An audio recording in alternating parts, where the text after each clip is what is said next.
अस्सलाम वालेकुम नाज़रीन, गिरदो पेश पर आज की वीडियो के साथ मैं हूँ रज़नी रज़ी।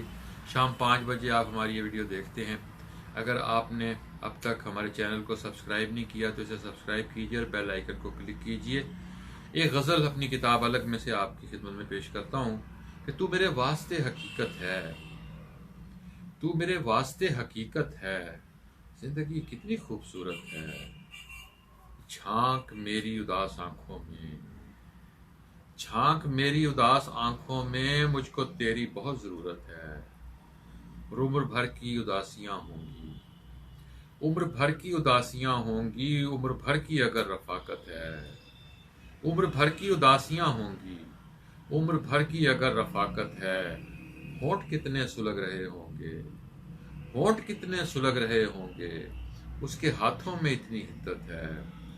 होंठ कितने सुलग रहे होंगे, उसके हाथों में इतनी हिद्दत है। उससे बातें करो रजी शब भर, बात करना भी एक इबादत है। तू मेरे वास्ते हकीकत है, जिंदगी कितनी खूबसूरत है।